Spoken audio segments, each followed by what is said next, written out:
right? This has nothing to do with biracial. People do this in regular relationship too, like same race relationship, right? And these are sizable books. They are minimum 200 pages. You can download them absolutely for free by simply going to, for example, this one, you just go to getmymarriageback.com, smartrealestatewholesaling.com, realestatemoneysecrets.com. So yes, I am a 3 times author.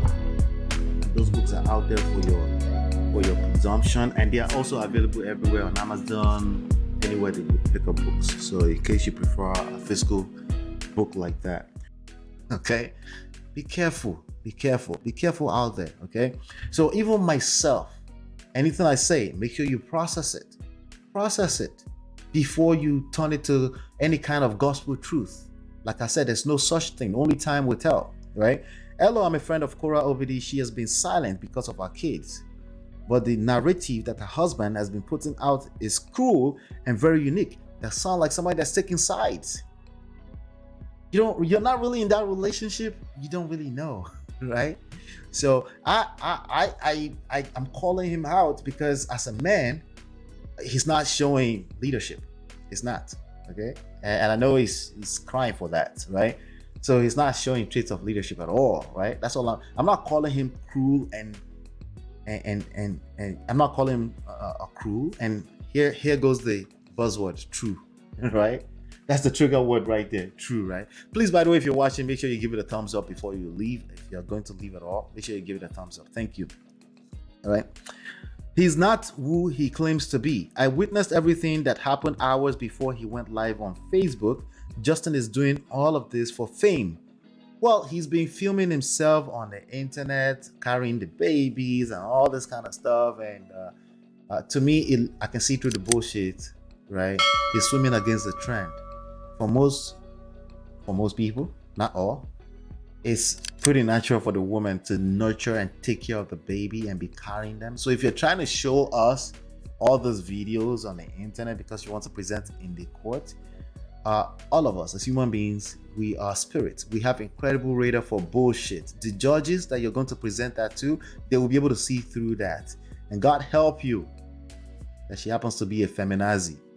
Then you're fucked, right? So he's not helping himself by showing all those things that are not real, even in his own words. Let me play a video for you really quickly. There's a video of him here. KORRA and I, which we are definitely not getting back together, my choice. I wish. So he keeps reminding everybody we're not getting back together, my choice. That tells me that you're very particular about making sure that the world knows that it was you that checked out of the marriage. I don't know why you feel, or how any man would feel like this is a thing of pride. See, anytime they tell me that 80% of divorces are initiated by women, it doesn't faze me. This is something to be expected. It's just how it works, right? But the 80% initiation of divorce is not the beginning of the downfall of the marriage. There's a lot of things that happen before that men, generally, we don't pay attention to. We're complacent.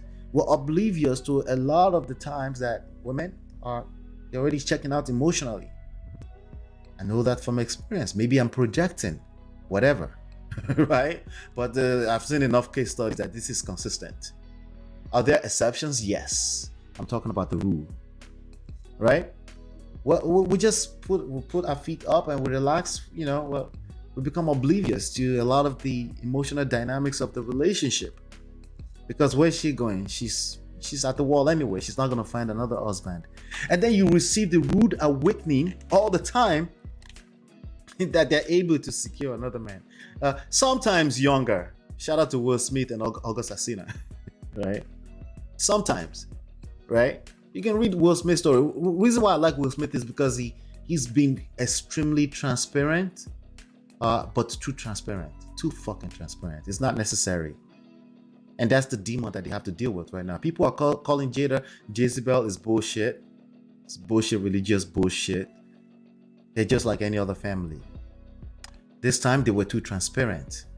Okay, there's a good chance that your grandmother's third child is for another man. She cheated with somebody, or she brought like 50 children to marry your grandfather. You will never know the true story of what happened there because there was no internet. Stop the cap. Okay? So again, if you're going to extract these lessons, let's be guarded on how we extract these lessons. The real lesson in all of this is that this guy, Justin, he's not seeking help. He's not seeking proper help. He's seeking help from internet weirdos. He's getting this advice from internet weirdos and he's enjoying it. That's why he keeps coming back to the internet with him carrying the baby and trying to showcase that he's a good father. If we know anything about life, if you know anything about life, being a good father doesn't make you a good husband.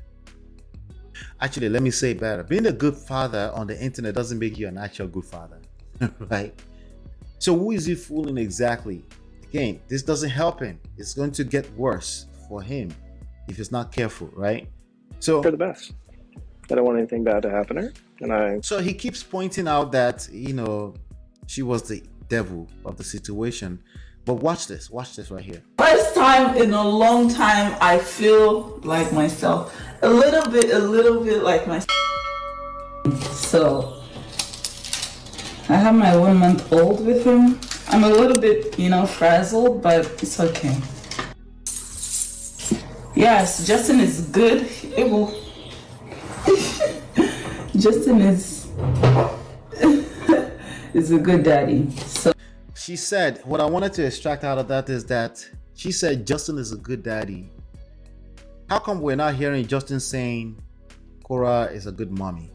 Maybe he has. But again, I've seen enough to know that he's just looking for every way to paint this woman extremely worse than it already looks, right? I'm reading between the lines. I could be wrong. I'm just reading between the lines. How come she's faster to get to that point where she can edify him for what he's good at before he gets to edify her for what she's good at? Let me advise you, if you are unsolicited advice, pardon me. If you have an ex-husband, ex-wife, pay attention to this. Make sure that you're paying more attention to things you can edify them about. I am sure there are things you can destroy their character about. I am absolutely sure about that. Trust me, I know. Okay? But it's not in your best interest to focus on the things that you can destroy their character about. It's not. In the grand scheme of things, maybe you're going to win the custody, maybe you're going to win some alimony, I don't know.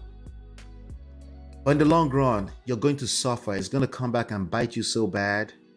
Now, here's going to be the sad part. 20, 30 years from now, when you start to regret it, all these weirdos on the internet are not going to be there to hear you out. You'll be the one suffering it by yourself. So what am I suggesting? What I'm suggesting is that do the homework. It's easier said than done. Do the work of finding things you can edify about them. It's actually not that hard for KORRA, obviously. He's a good dad. Maybe he's not a good husband. Stop saying he's not a good husband. We already know you're divorcing. We already know that, right? How about you pay more attention to talking about how he's a good dad? That's going to create multiple effects, okay? Number one, you maintain your own peace of mind from you, not by expecting other people to give you peace of mind. Number two, you're actually sowing seed into that person to like, wow, with everything I did to this person. Oh yeah, I'm asking you to take the high road. No, I'm not asking you to take the high road. I'm asking you to do things that's actually going to benefit you, something in your own best interest, especially your children's best interest in the long run. That's what I'm asking you to do, right? And stop paying so much attention to what is fair and what's not fair. It's unfair that your marriage has to be dragged through the mud, that you are by your own hands dragging your own marriage through the mud, right? Even after the marriage is over, people continue to drag their ex. This is not helping you in any way. You're losing your mind. You're losing your own mind because you're still seeking validation from something that's already collapsed. And that's the only thing I can see here that especially Justin is doing, continue to drag her through the mud. I'm not saying she hasn't done a fair share of that. I think she's done a better job. And that's sad. Anytime I see that a woman is doing a better job in showcasing leadership, that's always a sad. That tells me why the society is deteriorating so fast. Men are losing their mind and they're not they're not ensuring that they're always on their leadership tip, right? This is what he was doing. On here. This was one of the first videos. It came out, started crying to the internet. I'll leave that there while I talk. He's just whining like a bitch to the internet. That's all it is, right? This has nothing to do with biracial. People do this in regular relationship too, like same race relationship, right?